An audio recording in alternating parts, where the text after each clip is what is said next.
welcome to another episode of Piecing It Together, the podcast where we take a look at a new movie and try to figure out what movies inspired it. But today on the show, we're not doing that. We're not even looking at new movies because we are talking about our first time watches of 2024. So we are looking at old movies. And joining me, as always, for these episodes is Josh Bell from Awesome Movie Year. We are going to count down our 10 favorite older movies that we watched for the first time in 2024, talk about them a little bit. We'll also hear from Josh's Awesome Movie Year co-host Jason Harris. He sent in a little recording of his list of 10. And so lots of great movies to get into here in this conversation. Before we get to it, I do want to remind you, as always, to make sure you are subscribed to Piecing It Together wherever it is that you listen to podcasts. You can follow us on social media at PiecingPod. And don't forget to join our Facebook group, Popcorn and Puzzle Pieces, where we continue the conversation about all the movies we talk about on the show. And we'd love to hear what your favorite first-time watches of 2024 were. So go join the group, and we'd love to chat with you. And with all that said, let's get into our conversation about our first time watches of 2024.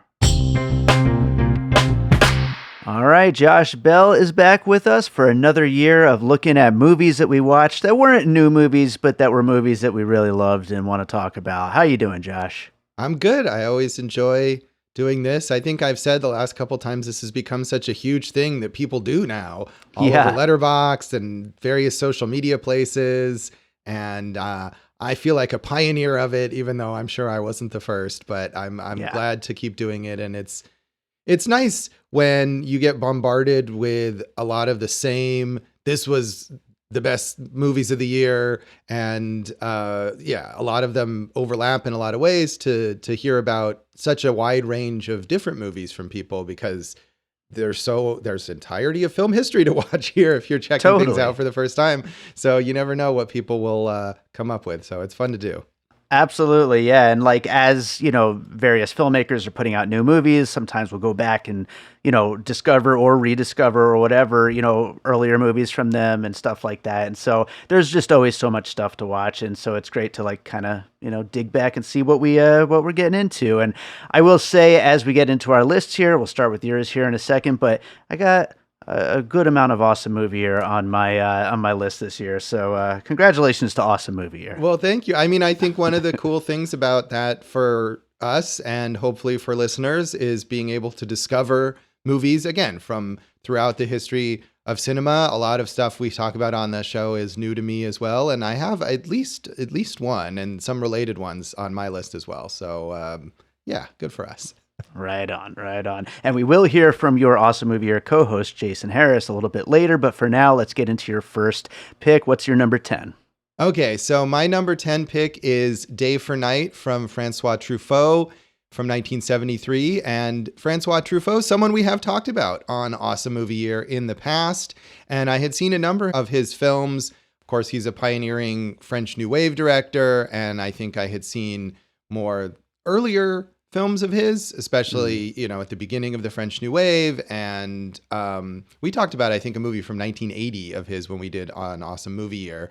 So This is sort of in the middle of those two things. But I think for me, what kind of struck me about this movie is, I think maybe the stereotype of the French New Wave is that it's very serious, it's very pretentious, but it was started by all these guys who were film critics and who were film lovers. And so this movie is really a celebration of filmmaking. It stars Truffaut himself as a director, and it takes place behind the scenes of a movie that he is making. And it's all about the chaos and the craziness, but also the enthusiasm and the love and the wonder of making movies. It's fun. And it's often hilarious. It's often touching.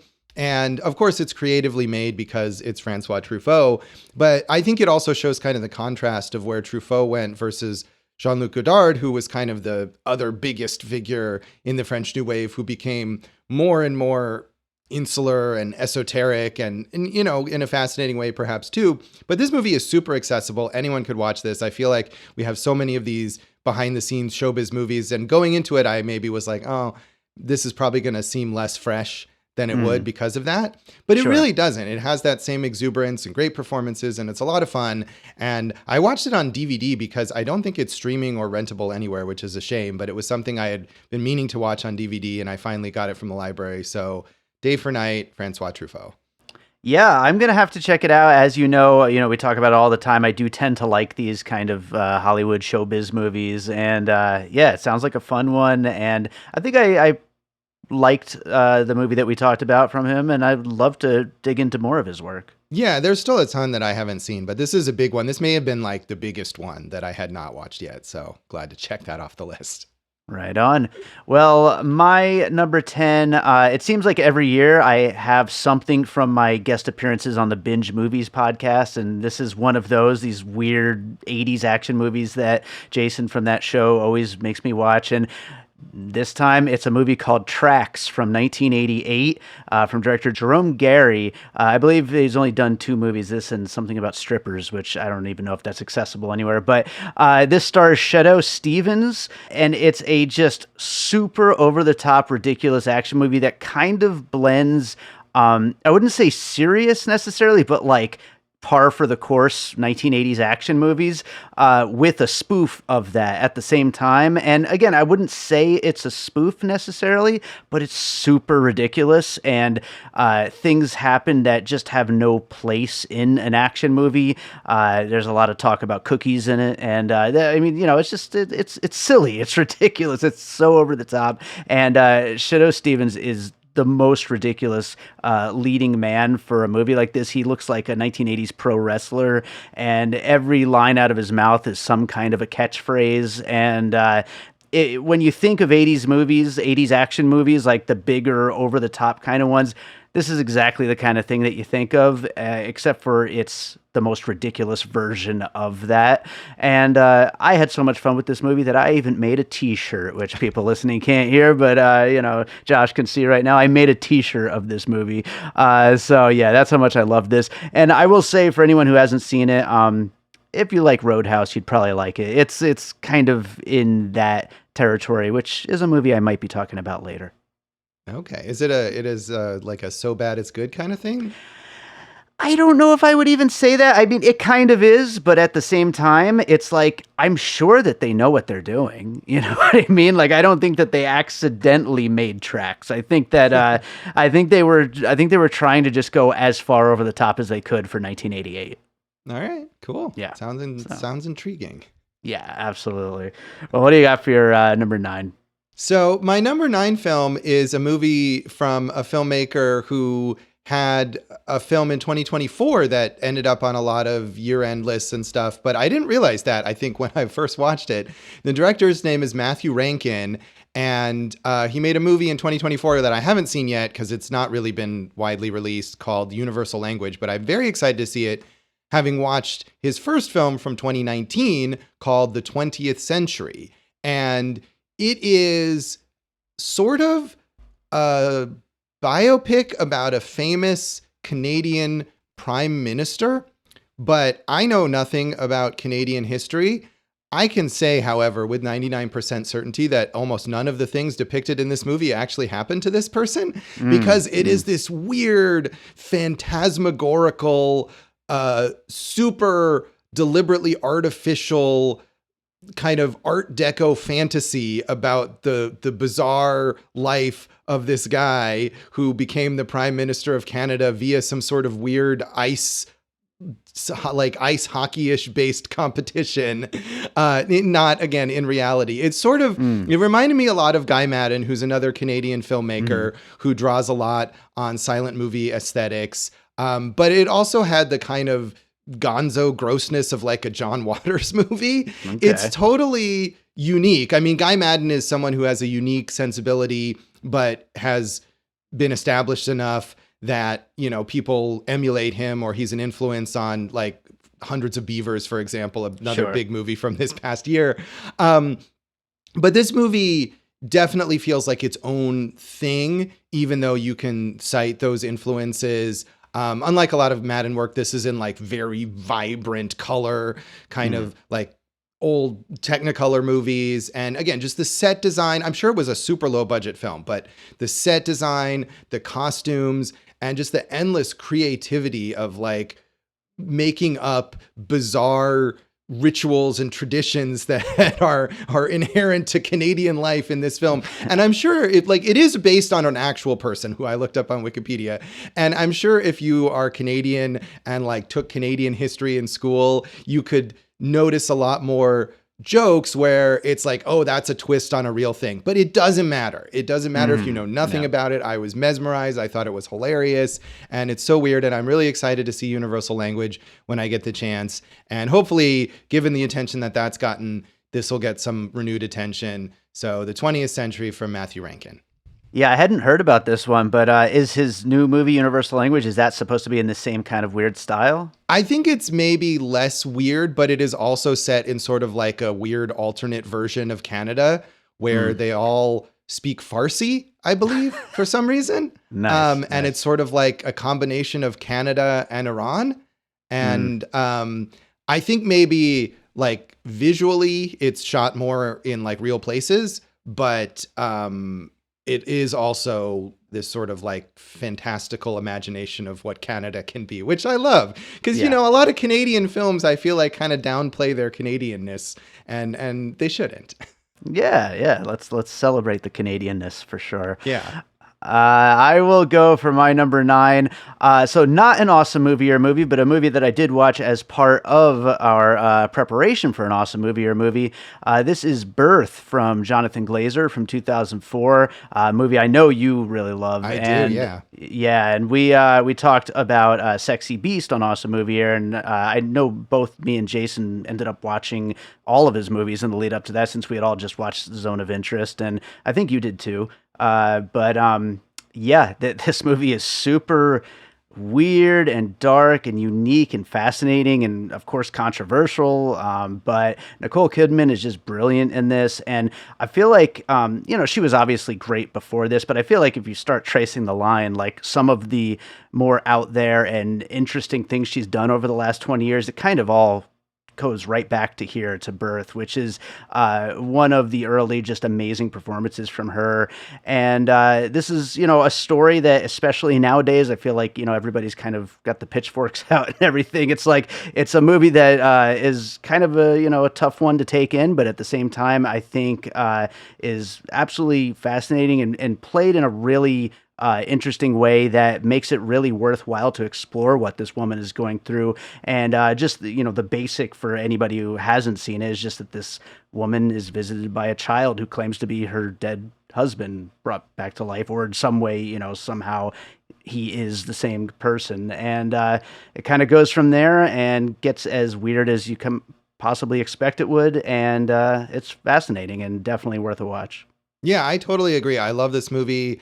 I watched it again, I think it was this year, to write a piece on it for its 20th anniversary. So I believe that's right. It would have been this year because it was from 2004. And really, really liked it again. And I think in a year when Nicole Kidman is getting a lot of attention for another sort of complex psychosexual drama, which I know you didn't care for and I was mixed on. I would love for people to revisit this film because it's much better. Whether you like Baby Girl or not, this is a much stronger film and just fascinating. Such a good performance from her. I love it. So I'm glad you like it too. Absolutely. And she's great in Baby Girl. It's just not a great movie. But, we'll save that for another time. But let's go to your number 8. So my number 8 is actually another movie that takes place at least partially on the set of a film. It's called Mute Witness from 1995 from director Anthony Waller. And this isn't a movie I think I had really had on my radar or known anything about, but it has kind of built up a cult following recently, and I think was restored or re-released, and it ended up on Shudder, and so I was curious to check it out. And it is a sort of Brian De Palma-ish thriller about this mute woman who is working as a makeup artist on the set of a horror film, and she is staying late after one night after a shoot, and she witnesses a murder, and she is then targeted by the murderer. And it's a lot about her attempting to report what happened and not being believed about them trying to get her. And it's very, very tense, especially like the first, I think, half hour or so, which does take place all like on the movie set after hours and there's almost basically no dialogue, where she just sees what she sees and she's trying to get away and these people are chasing her. And then it kind of expands out as she's trying to report to the police and stuff like that. But it's still just super, super tense and really well done. Has no famous actors. I don't think the director went on to do anything else notable, but it was one of those things that you would grab in the video store, in the 90s and think, what is this? And it has a cool cover with like a mouth sewn shut, which of course is not actually in the movie, but is symbolic of what happens. So I don't know if it's on Shudder anymore, but it was a great little discovery for me on Shudder. So Mute Witness. I feel like it might have been you or somebody else when I always ask for a recommendation of a movie you watched recently on piecing it together. I think it might have been you, or else it was somebody else mentioned this movie recently. But I want to see this. It sounds like really great. Yeah, it's very cool. And it also kind of like is one of those movies where you're like, okay, this is what's happening. And then it totally shifts and something else is going on. And I like when that happens. Nice. Well, I know you like my number 8 pick because it was your pick on Awesome Movie Year. It is The Prime of Miss Jean Brodie from 1969. This was just a really great one. Of course, Maggie Smith, who I think died like a week after we covered this or something. Yeah, she did. We've had that happen a couple times with movies on Awesome Movie Year. I don't know what we're crazy. Dooming people to by talking about their films. Talking about this right before Ed Burns. No, don't speak that into the universe. No. But no, this is a great one. And this is the movie Maggie Smith won her Oscar for, but I feel like, a lot of people probably haven't seen it. I certainly hadn't heard of it.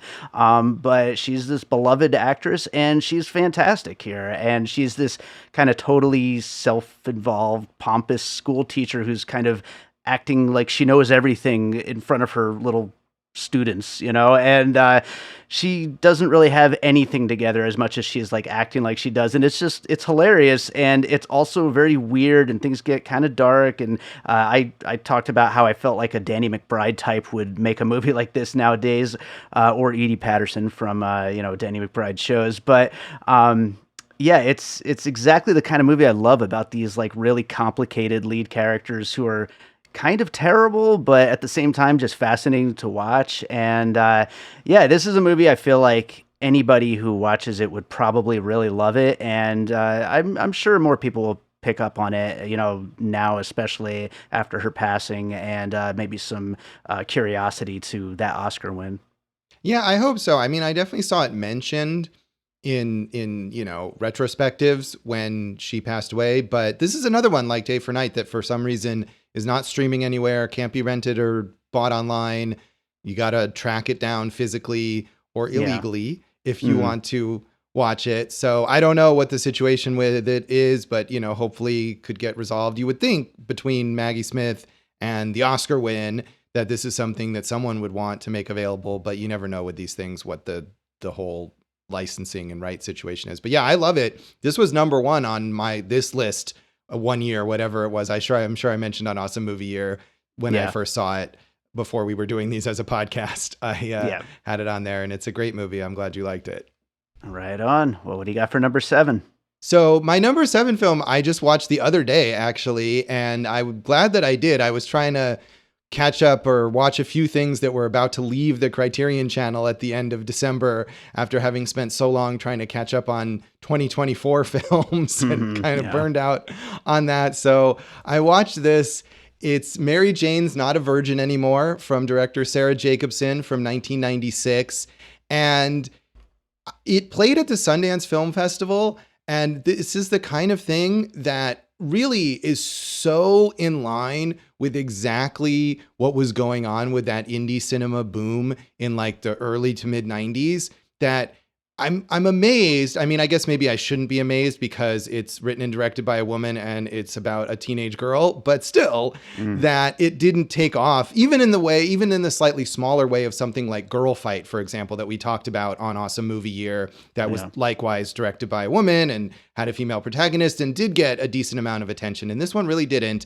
And it's a shame. It's definitely rough aesthetically and acting wise, but not any more so than something like Kevin Smith's Clerks. I mean, it's sort of like a female punk rock version of Clerks set in a movie theater about this high school character who's working with a lot of people who are a bit older than her.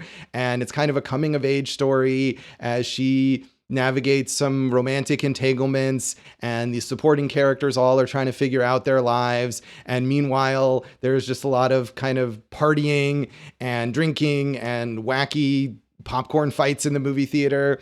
And the characters are really well drawn. It's really frank and straightforward about sex, but not in like a pervy way or in a scolding way, like, oh, look at what these people are doing.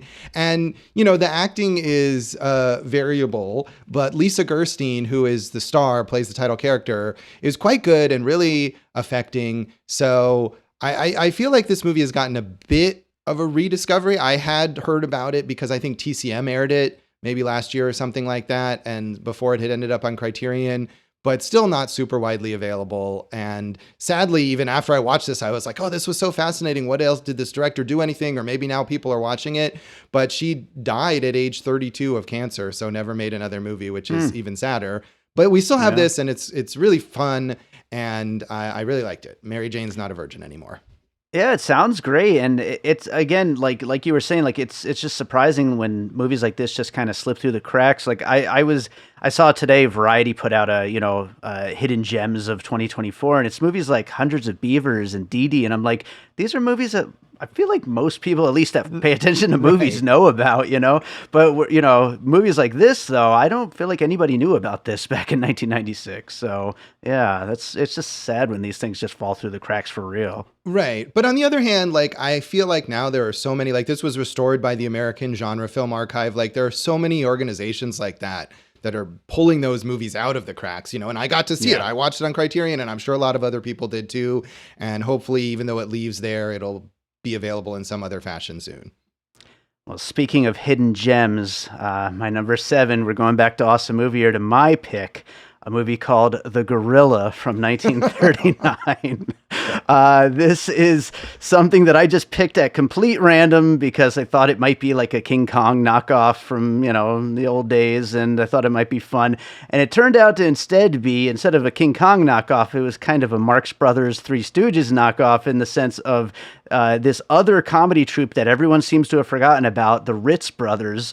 And apparently Mel Brooks and like every funny person in Hollywood thinks that they're the funniest people that ever lived. And I thought that they were freaking hilarious too. And I watched a bunch of other Rich Brothers stuff after this, and I think these guys are hilarious. They're so stupid, but they are great. And I know that they just completely befuddled you and Jason, who just thought it was the worst shit in the world. But this is a movie about this kind of haunted house type scenario where these three guys, this comedy troupe, they show up and there's a gorilla, or maybe there's multiple gorillas on the loose, or maybe there's no gorillas on the loose because it's actually just a guy with a costume. And it's just all over the place and so ridiculous. It's basically like a live action Scooby-Doo episode mixed with Marx Brothers Three Stooges style comedy. And I love this movie so much and just laughed from beginning to end. And I don't know, I go on Letterboxd and I do see other people kind of finding it and thinking it's hilarious. So I maybe one day the Richest Brothers will have their moment. But yeah, it's so stupid. And anyone who shares my sense of humor at all, I think will get a kick out of it. Yeah, I mean, I didn't like it as you pointed out. I'm not a fan of this kind of humor exactly. Yeah. I mean, we did a Marx Brothers movie later on Awesome Movie Year, which I was mixed at best on, and I've never cared for the Three Stooges. So it's definitely not my type of humor. But I feel like even as that humor, those other guys probably do it better. But I will say still, I love that we did it just because you became a Ritz Brothers super fan. And that's such a random thing. And that I like that you're wearing your Tracks shirt. I hope maybe someday you'll make a Ritz Brothers shirt that you I started actually. I haven't finished it yet. It's in my Photoshop. So amazing. Yeah. I love that for you, Dave. So that makes me happy that we did that on Awesome Movie Year. Absolutely. Let's go to number 6. What do you got? So my number 6 film was not an awesome movie year film, but is one I did end up talking about on an awesome movie year episode when we did Butch Cassidy and the Sundance Kid from director George Roy Hill. And I had watched this right beforehand, not even thinking about that, but it was another of his films called A Little Romance from 1979. Another one that I think I watched because it was expiring on the Criterion Channel. And it's just a really lovely kind of romantic dramedy. It is, you could say, a precursor both to the Richard Linklater Before movies and to like Moonrise Kingdom, because the main characters who fall in love are young teenage. I think they're like 12, 13 years old, one of whom is played by a very, very young Diane Lane in her screen debut. And she's just absolutely fantastic. And she's this American girl who is living in Paris with her mother. This actually also involves a movie set, strangely enough, because her mother is dating this man who is making a movie. I can't remember if he's the director of the movie or he's just working on it in some capacity. So they're staying in Paris and she meets this French boy who is a big cinephile, and they kind of have their before sunrise, sunset moment of just walking around the city and falling in love. And because they're young and her family is going to move, she decides that she wants to run away with him. And it's got Laurence Olivier as this kind of eccentric old French guy who helps them to run away. And so it's partially this like on the run kind of thing. And some of it doesn't work. Olivier is hamming it up like crazy and it's a little much, but the central romance between the two kids is really, really, really sweet. Again, Diane Lane is so good. And this is another, I feel like George Roy Hill, as we talked about on Awesome Movie Years, made some pretty well-known films like Butch Cassidy and The Sting. This one, not as well-known, but really lovely, A Little Romance. A lot of what you were saying in there was making me think this could have been a big influence on Licorice Pizza, actually. That's possible too. I mean, there's not, the characters are the same age, but it wouldn't at all surprise me if this was an influence there too. Yeah, and all the like larger than life adult characters and all that kind of stuff. Yeah, there is that. Yeah. Yeah. So right on. Yeah, maybe I'll check that one out. I got one more awesome movie year movie to bring up here with number 6. Another one that you guys just absolutely did not like at all, but I loved. It is Fellini's Satyricon from 1969 from Federico Fellini. I really did not know what to expect going into this one. He's such a large figure in filmmaking, and I didn't think it would be quite like this. But this kind of, we talked last year about how much I loved all the Ken Russell stuff that I was discovering over the last year, and this kind of fits in with that, although in a much more serious way, less farts and less, just all kinds of, dirty shit in there. But, it is still this kind of gross display of excess in a society that basically deserves to fall apart because it's all just coming apart at the seams. And in this case, it's ancient Rome. And, we did talk about on the episode, I think you guys at least a little bit agreed about the, just impeccable filmmaking and the amazing set work and production design and all that kind of stuff. Even if story-wise, it maybe didn't work for you guys, it is still just kind of the highest order of filmmaking. And watching this movie, it just kind of brought out to me just how big some of these kinds of things could be, and this definitely, anyone, even in like the modern age of blockbusters like the Ridley Scotts and all that kind of stuff, like it really kind of brings out like what they're trying to do when they reach for like the biggest blockbuster kind of filmmaking.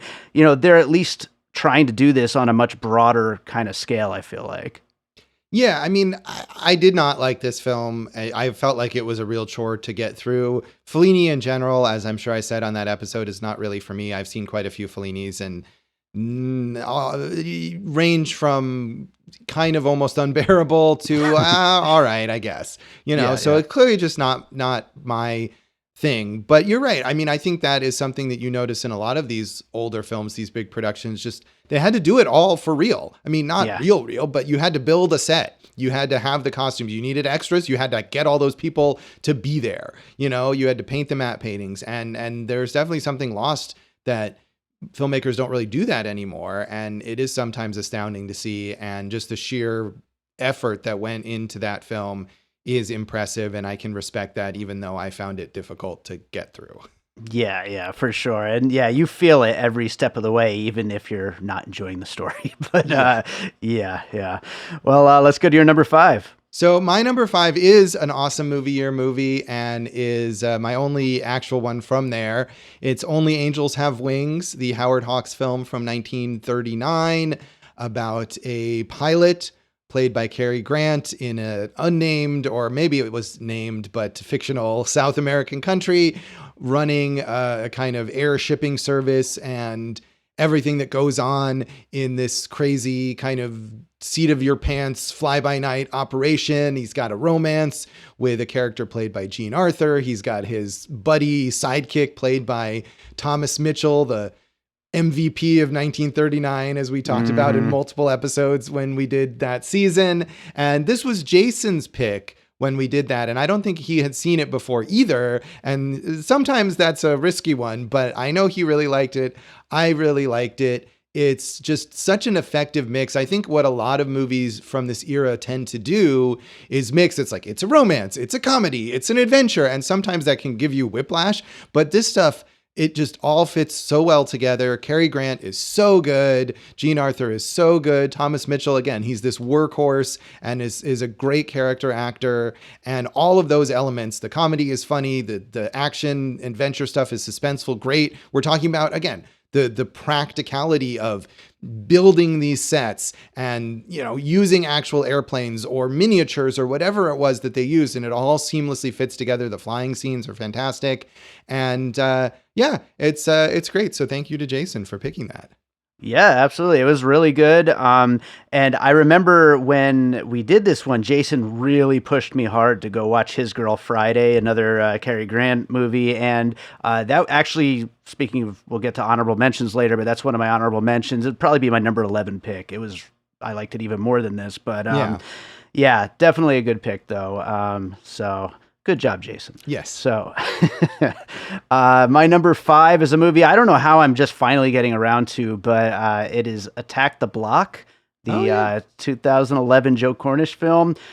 Which, by the way, where is Joe Cornish? What has he been up to? Yeah, he made one other movie. Is it the Kid Who Would Be King? Right. Yeah. And I don't know. I feel like he's one of those filmmakers that there's probably a long list of announced projects that never ended up happening that he has tried to get going. It's a bummer because this is just so much fun. Just a really inventive action sci-fi movie where a bunch of guys led by John Boyega, which this is his kind of star-making performance. They have to survive this alien attack, and some of the most inventive, cool creature designs I think I've ever seen, really. And it's just nonstop action. I watched it specifically because I was doing piecing it together on Infested, the spider movie from Sebastian Vanekek, who's making a new Evil Dead. And it seemed like they would fit really well as a puzzle piece. And so I watched this, and sure enough, it's like definitely has a similar vibe. But yeah, it's just a non-stop action flick and the best kind of creatures, and just a lot of fun. And I know people have been raving about it ever since it came out, so I'm glad I finally got around to it.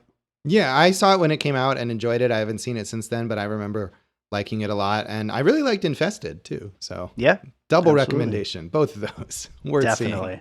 Definitely. What do you got for number 4? So number 4 is a film that I watched for a piece I did when the Ripley TV series premiered on Netflix about the Patricia Highsmith character, Tom Ripley, with Andrew Scott playing that character. I wrote about all the different film versions of Ripley, and I watched Purple Noon from director René Clément from 1960, which is the first Ripley film and the first adaptation of The Talented Mr. Ripley, starring Alain Delon as its version of Tom Ripley. And I love The Talented Mr. Ripley, and I still think that is the best of the Ripley films, but this is easily the second best. And it takes a different approach. I mean, I think if you've seen the Matt Damon film and you think, well, I'm just gonna see that same story again, it is the same story, but approached in this kind of languorous French way. Alain Delon has this kind of more detached cool to him, and really, really well acted. And still very suspenseful, even if you know kind of where the story is going to go. All the stuff when he, well, I don't know if I want to spoil the general story, but he goes out on a boat with a friend of his and some bad things happen. And the way that that plays out in this version is really, really, really effective. And it was cool also to see kind of the different approaches to this character. I feel like the other versions beyond this and the Talented Mr. Ripley are mixed, including the TV series, which people really loved and I was not crazy about. But this version, again, if you like this character, if you've seen the Matt Damon film, absolutely watch this. Alain Delon, I think also someone who passed away this year, was like an iconic French star. And this is really the height of, you can see how cool and sexy and charismatic he was in this movie. And, you know, with Tom Ripley, you have to really believe that like he can manipulate people like this. And you 100% believe that Alain Delon could do that. Like the real guy could probably do it. So really cool film, Purple Noon. Right on. Yeah, I love Talented Mr. Ripley, and I would love to see another good adaptation of that because it's just such a rich character and just so much to go with there. I haven't seen the series. Obviously, everybody else seems to love it, but you don't. But you know. Yeah, I wanted to, and I think I only watched the first 2 episodes, but it was such a slog. I felt like I'm not watching 6 more hours of this, so I didn't. Yeah, fair enough. Number 4 for me, you know what? 2 back-to-back. How did I never see this movies? It is Roadhouse from 1989, which I watched right before the remake with Jake Gyllenhaal this year. And this is just the most, I was talking earlier about it with Trax, this is the height of just 80s ridiculous action. It is just so much fun, so ridiculous. Patrick Swayze just giving it his all and just doing everything that you want to see out of an 80s action star. The setting of just a trashy bar like that is just like the perfect place to set this kind of movie. And it's just pure cheese, pure over the top, and just pure fun. And also, as I said in my Letterboxd review, no one in the history of the world has ever looked as cool as Sam Elliott in this movie. So that's another point for it. Well, you're saying, how did I never see this? I still have never seen it. Wow. So maybe I will watch it in the next year and it'll show up on my list next year. We'll see. Who knows? I didn't see the remake either. I would be shocked if you loved this movie, but I kind of would be too. And that is part of why I didn't make the time for either version, because unless I had been obligated to, and I wasn't, but maybe I'll watch it. Maybe it'll happen. You never know. So we're in the top 3. What's number 3? So number 3 for me is a movie that is pretty recent, from 2022. Catherine Called Birdy from Lena Dunham, who I haven't necessarily been crazy about as a creator of various, she wears a lot of hats. And I never was a fan of Girls, really, her TV series. But this movie, which she does not appear in, but wrote and directed based on a novel, and it's a period piece, a coming of age story.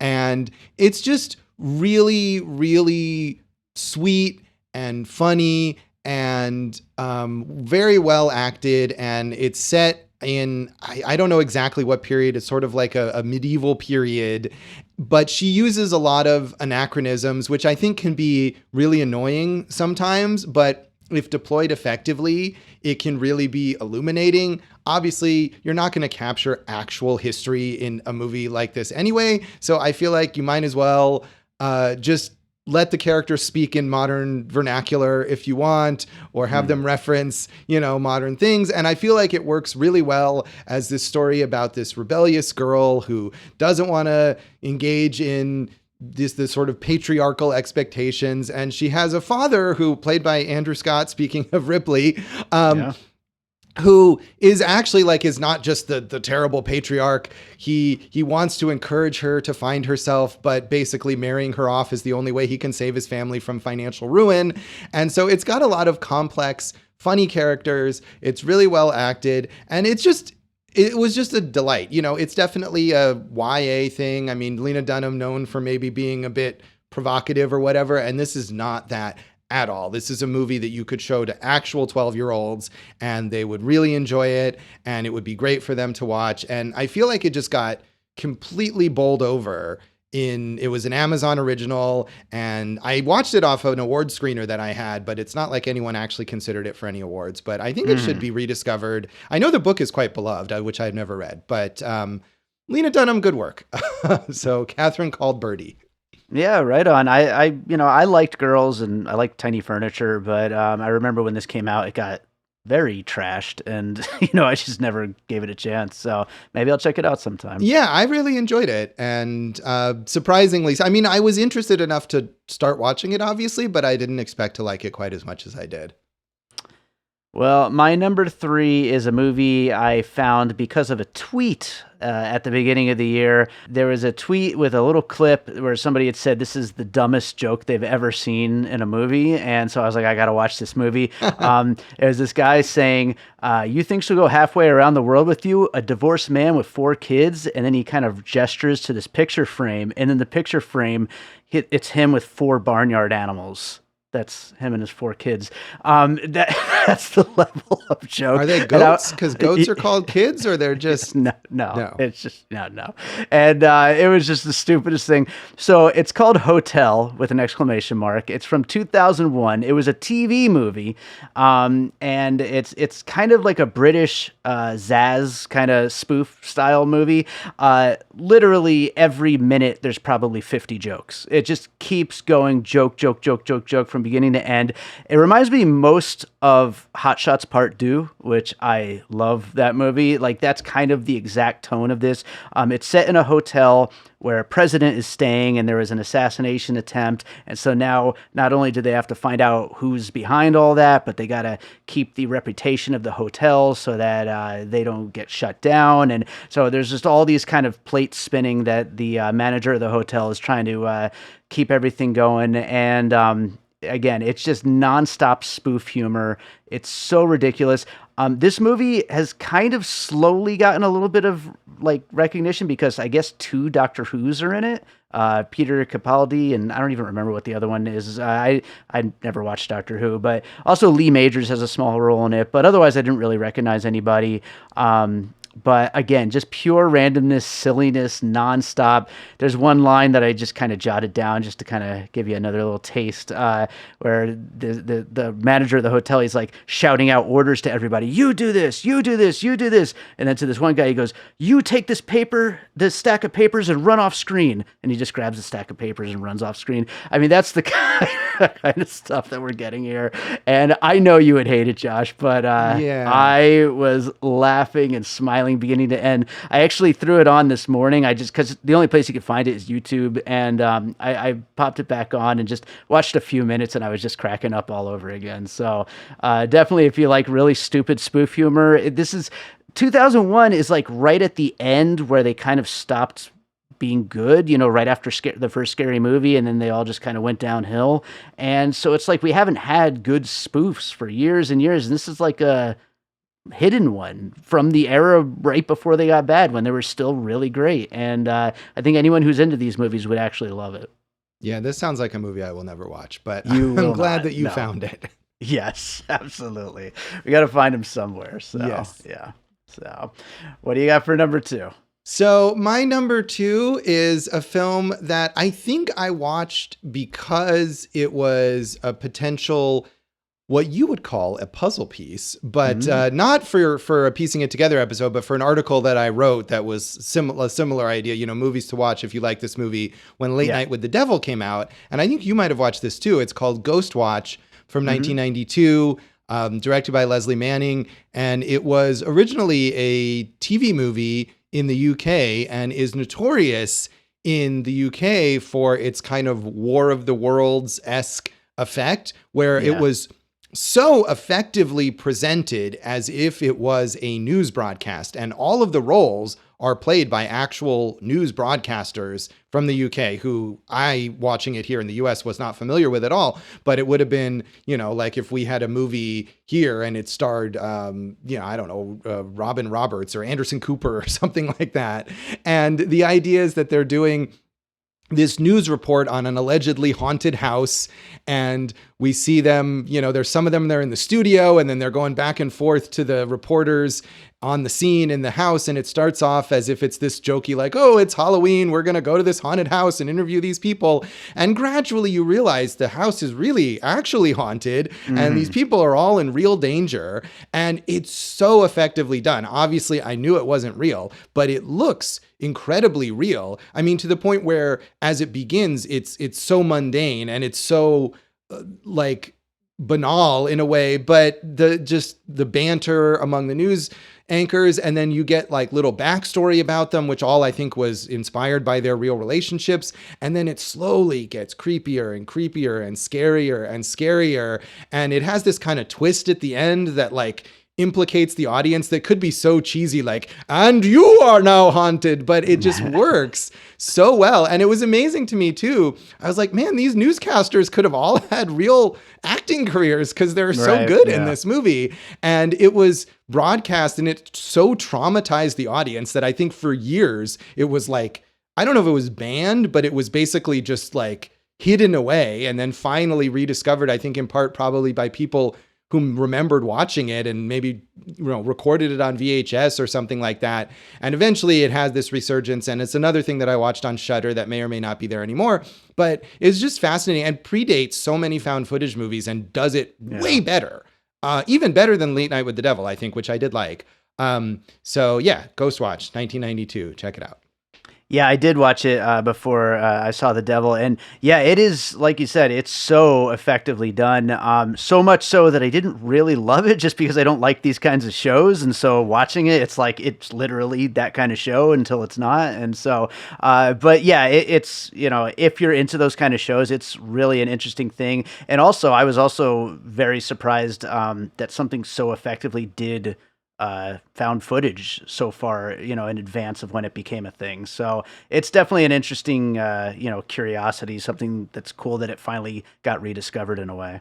Yeah, and I think so many found footage movies now, too, because it's so common, they're very sloppy. I mean, Late Night with the Devil, too, which I did enjoy, is very loose with the idea of found footage. And this movie is so rigorous about only showing you what you would see if you watch this news broadcast. I think that really works. Totally. My number 2, one more awesome movie. Right. It is Eyes Wide Shut from 1999, Stanley Kubrick. I know you guys weren't as into it as I was, but this is probably my favorite Kubrick movie that I've seen. Tom Cruise and Nicole Kidman are both just fantastic. And, I know there's lots of talk about like, are they fantastic? Or, especially Tom Cruise, like, does he know what he's doing in this? And it's like, I think he's just perfect for this character and this role. I feel like everybody has seen Eyes Wide Shut before I'm finally getting around to it. But at the same time, it's like, it's a movie that there's a lot to take out of, and what you get out of it is how much you're going to enjoy it. And I know it's mostly famous for, the whole party scene, the sex party thing, but it's really everything about this movie that I loved. All of these distractions that Tom Cruise kind of goes and puts himself through, trying to like get away from his feeling threatened by his wife's fantasies. It's such a weird and wonderful way to explore such a thing that I think it's a brilliant movie. It's mysterious, it's darkly funny, and of course, with Stanley Kubrick being the one to put this together, everything's just meticulously crafted in such a way that you could kind of dig into it for hours and just keep finding new things. And I'm happy we finally got around to it, and I again do not know how I've never seen this movie, but happy to finally get to it.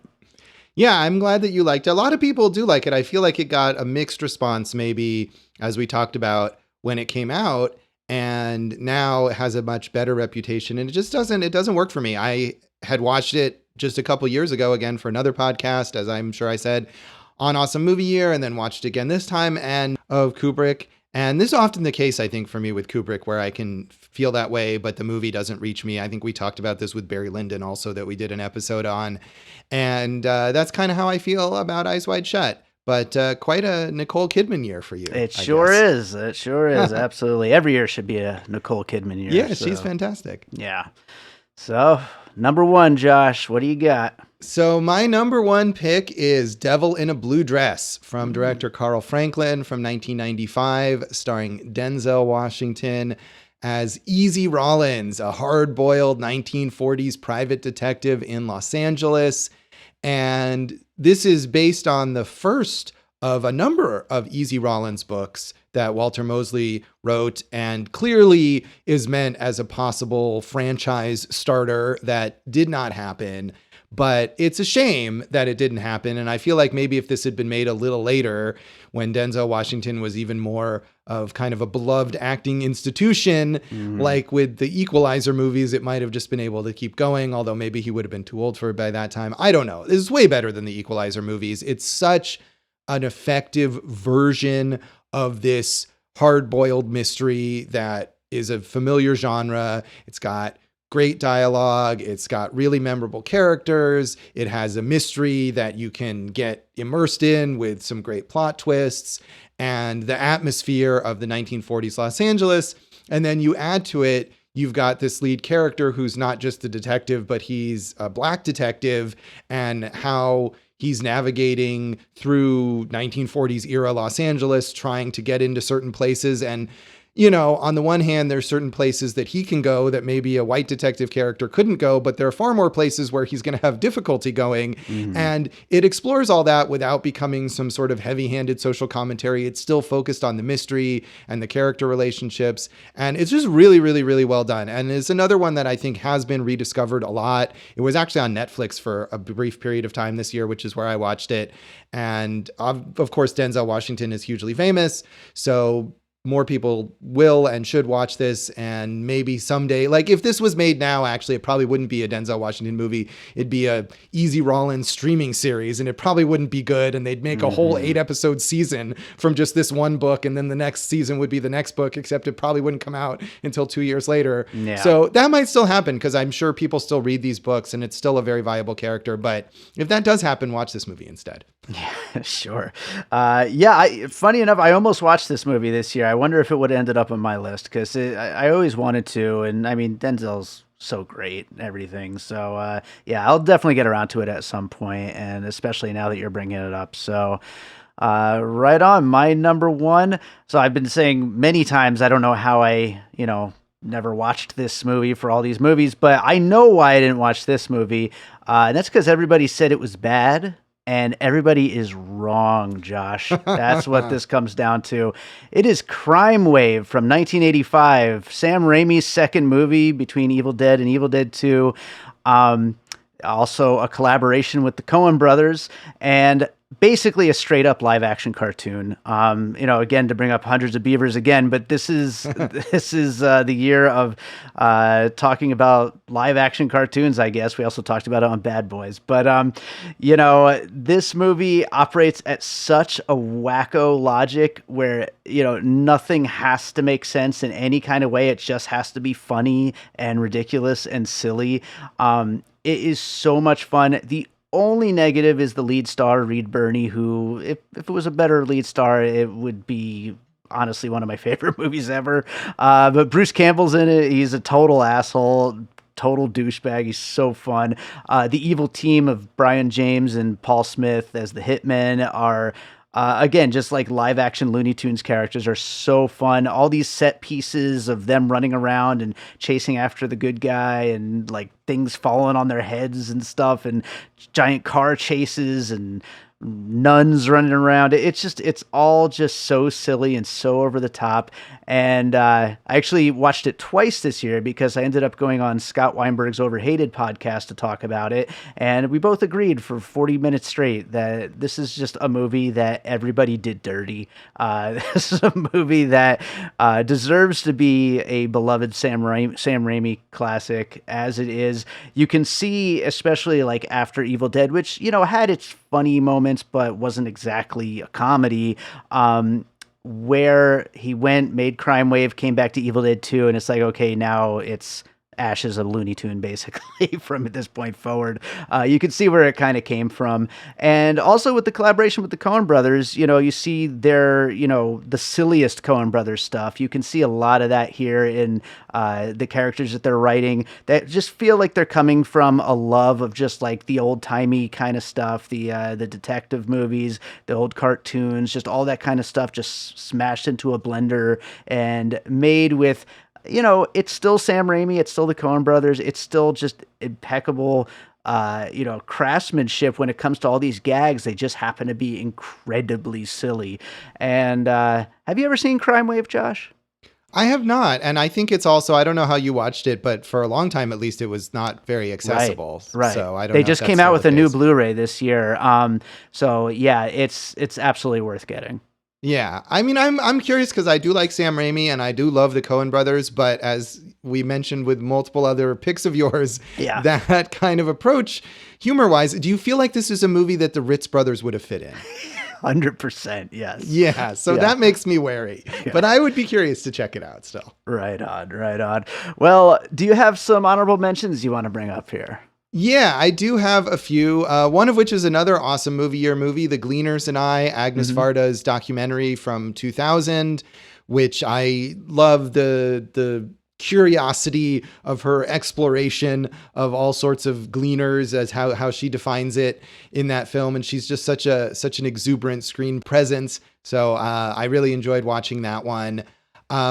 A film noir from 1950 from director Michael Gordon called Woman in Hiding with Ida Lupino, who I love. She's this great kind of flinty screen presence in everything that she does. And this actually kind of connects to Mute Witness, which is another movie about a woman who is being kind of terrorized by a man and no one will believe her. And she's on the run and trying to find anyone who will help her. And even the people who claim to help her are just going to bring her right back to this man. So it's a sort of Ida Lupino versus the patriarchy is really well done with all the noir twists to it as well.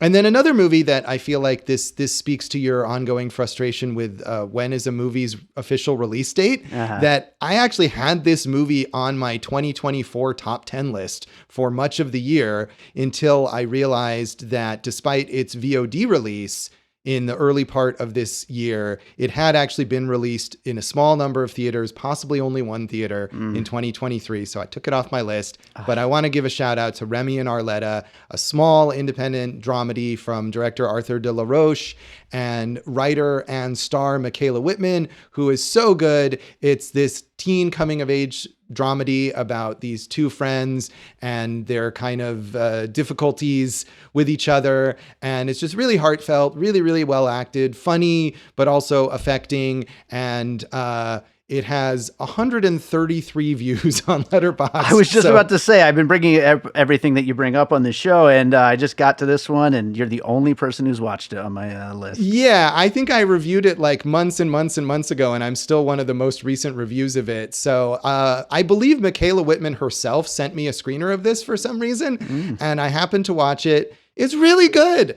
I really hope that more people will see it. It's at least it looks like it's on Hoopla as well as on all sorts of, VOD rental places. So check out Remy and Arletta. It would have been one of my top 10 movies this year. I think you could still use it as a top 10 movie, but maybe make it an honorable mention. Maybe I'll re-mention it there. Yeah, sure. Absolutely. I also had The Gleaners and I, and I'll just bundle up the other awesome movie or movies that I watched this year. Sexy Beast, Tie Me Up, Tie Me Down, which I finally got around to, which back in that era of awesome movie we had done that earlier. Yeah, I wasn't watching all the awesome movie or movies. I was just hitting record and edit. So, so I finally got to that one. But aside from that, I already mentioned His Girl Friday. Life Force, the 1985 Tobe Hooper movie, is completely insane horror sci-fi movie. Rosemary's Baby. I love Rosemary's Baby. It's a great movie, and had a big year this year as far as puzzle pieces are concerned. It was True, like all at the least pregnancy horror this year. Yeah, at least 3 or 4 of them. And then I will mention one more, Body Double, Brian De Palma, 1984. That was a wild one, absolutely. So. Yeah, I liked it. I mean, I just, again, Mute Witness, very De Palma-esque, and I like De Palma a lot. I haven't seen that one, actually, for some reason, so I really ought to watch that. Right on. Well, we are now going to throw it to your awesome movie year co-host, Jason Harris, and hear his list, and then we'll come back and kind of comment on some of the stuff that he brought up. So let's hear from Jason. Well, hey there, kids. It's Jason Harris. Here are my first-time top 10 watches of 2024 from other years, of course. What a great year for first-time watches for me. Number 10 coming in is a classic comedy from the mid-'80s from my guy, Savage Steve Holland. It's One Crazy Summer. Sure, it's not as good as Better Off Dead, but I would argue that's the height of that style of comedy. This is right there below it. Amazing, of course, John Cusack in the 80s, Demi Moore. And what I really love about this is Savage Steve Holland is willing to take jokes, 1, way too far, 2, put in jokes out of nowhere. And of course, 3, he's got the heart that you want from an 80s underdog story. And guess what? I think you guys are going to win that regatta. And you're going to show those damn yachtsmen that no, they can't take the property and just turn it into a restaurant. This is our town, baby. Number 9, it's David Cronenberg's The Fly, a film that I had never seen. How can that be? But I love Jeff Goldblum in this movie. I think it's probably Gina Davis's best performance. And what I really love is the creep factor works so well because of, yes, practical effects. This thing looks and feels icky, and it just builds and builds and builds as the best Cronenberg movies do.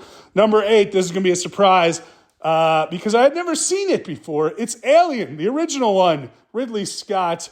You know, who's better at Ridley Scott than sci-fi epics that make you think and really kind of bring amazing sets to life? And, you know, we know this is a Sigourney Weaver masterclass in the beginning of her action hero era. I definitely kind of love this movie and would be happy to check it out again to see if I underrated it. From there, we go to number 7. It's Lars von Trier's Melancholia. Look, I'm not a big Lars von Trier fan, but I think this captures his best use of gloom and doom and angst and the unknown and the world ending. And there's always something around the corner that's going to make things worse. Kirsten Dunst, you know, maybe top 3 performance from her of all time. Plus, this thing looks amazing. The music really works. It just is a full, completed vision that knocks it out of the park. That brings us to number 6. Talk about completed visions. We go to 1977. It's William Friedkin's Sorcerer, movie which so many people had told me to watch. And I finally got around to it, and holy cow, this is a masterful filmmaker pulling off a masterwork. The tension in this thing, which is a remake of 1953's Wages of Fear, is so off the charts. I couldn't believe some of the sequences that they were able to pull off with these mega monster, huge trucks trudging over rough terrain and creaky bridges. And yes, guess what? All practical effects again, all real world stuff. No CGI. Are you getting the hint? Speaking of no CGI, at 5, it's Margaret. I don't know why you would use CGI in Margaret anyway. Kenneth Lonergan's masterpiece, I would say, from 2011. This thing got lost in the release. I don't know why it did. I think it would have been up for a ton of awards. It's definitely Anna Paquin's best work. Lonergan really shines as a filmmaker and a writer here.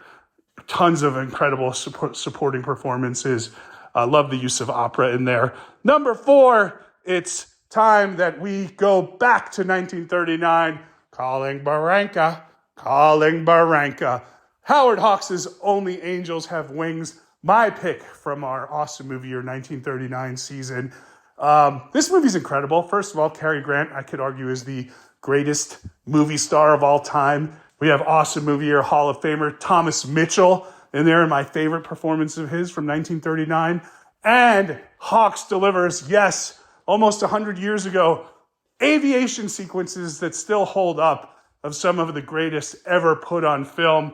Another one of these, like Sorcerer, end of the world, small town, got to do whatever you got to do to survive movies. Go watch this movie right now. Okay, number 3. Are you getting the hint? I didn't see really any Alien movies before this year from that franchise. So number 3 is Aliens, James Cameron's sequel, which I think he did a great job of taking what was already built and putting his own spin on it. Of course, this one is a little more action-oriented. I know there are some people who love the first one better, some people who love this one better. I love this one better. I think this is one of James Cameron's best action movies, and just so much fun to watch. Talking about action, it doesn't get more action-packed than my number 2 pick. It's John Woo's Hard Boiled. Holy cow. The whole second half of this thing is one big shootout, but it all works. It all ratchets up. It's all there for a reason, and it is some of the best of that violent ballet ever put on film. Again, by the master, who I don't think gets enough credit for all of the American filmmakers he's influenced. So I would definitely check out Hard Boiled if you can. And my number one first-time watch of the year 2024, Sir Ridley Scott making a second appearance, Blade Runner. Haha, joke's on me, I had never seen Blade Runner before. But again, has there ever been a better designed set? The score is killer, the story's killer, we know the performances hold up. This is, I think, Ridley Scott's vision come to life. I don't think he's ever done a better movie than this as far as I've seen. And I just love it. I just think all of this goes back to the magic of movie making, where we're trying to solve problems and create worlds and not necessarily rely on computers or would-be artificial intelligence. Please hold this clip for when the robots enslave us all and tell them I'm really happy that they're here. Anyway, those are my first-time watches, my top 10. What a great year for first-time watches for me. I put this list up against any. Happy New Year. What did you guys love that you watched for the first time in 2024? All right. So I know Only Angels Have Wings you guys both had. Yeah, it's nice to agree on things. And actually, I have seen all but one of those. And so they wouldn't have been on my list this Sure. year because I had seen them already. But I think those are all really good picks, all movies that I really like. One Crazy Summer I haven't seen in a really, really long time, so I'd have to watch again. But the rest of those, all really good. And Hard Boiled, Jason and I actually watched together this year, and he liked it a lot more than I did, but still very, very fun, really cool John Woo stuff. So good picks from Jason. Right on. Yeah, I think Margaret's the only one that I haven't seen. I believe One Crazy Summer was on my honorable mentions list for this episode last year because I watched it for the first time last year and loved it. I also recently watched The Fly for the first time in the last couple of years, so that might have been on one of these lists too. But yeah, I'm glad Jason finally got around to the Alien and Aliens movies. Those are both freaking awesome. Yeah, talk about, things that, how could you not have seen this? But yeah, Margaret is also the one that I have not seen. So, Okay. we both need to catch up with that. Yeah, for sure. And Melancholia, great. Easily my favorite Lars von Trier film. So, Yeah, I almost rewatched that, I think, for a potential article this year. And as great as it is, rewatching any Lars von Trier movie, as we talked about in our Dancer in the Dark episode, rough experience. Yeah, it's a big ask for sure. So, right on. Well, good stuff, Jason. Josh, where can people find you and everything you're up to? Well, you can find some old things from me at joshbellhateseverything.com. You can find me on social media at Josh Bell Hates Everything on Facebook, at Signal Bleed, on Blue Sky, and on Letterboxd.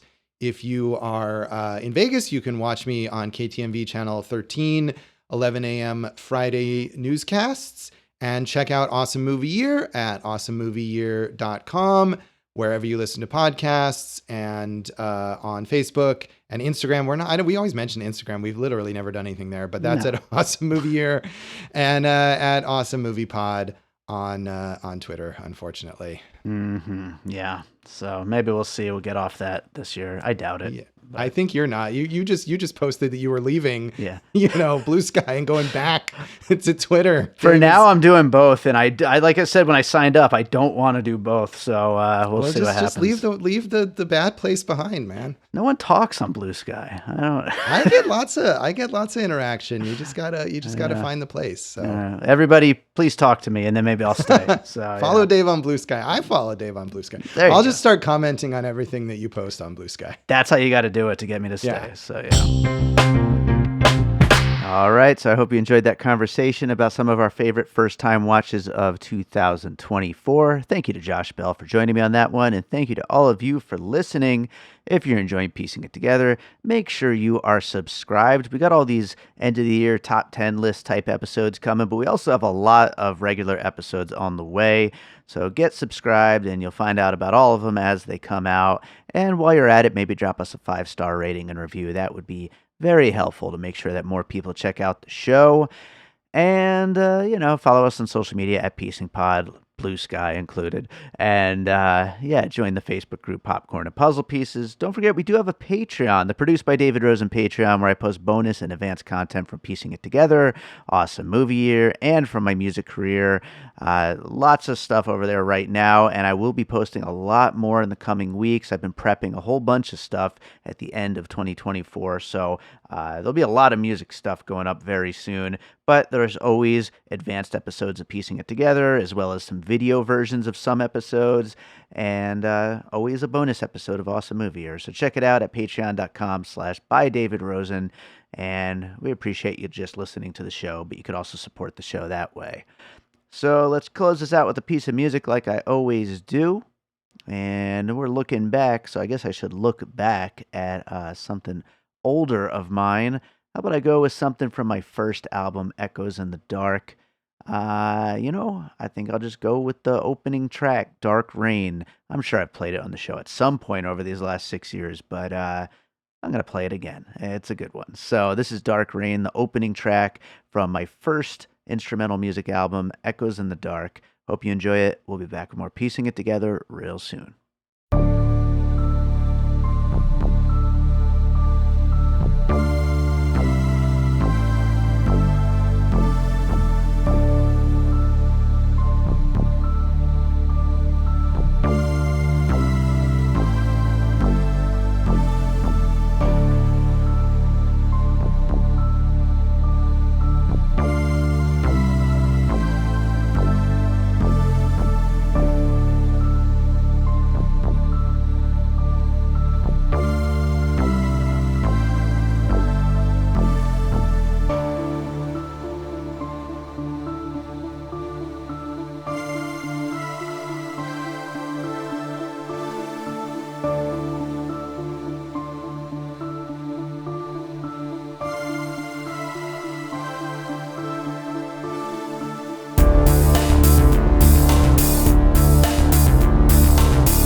an All Points West production, produced by David Rosen in Las Vegas.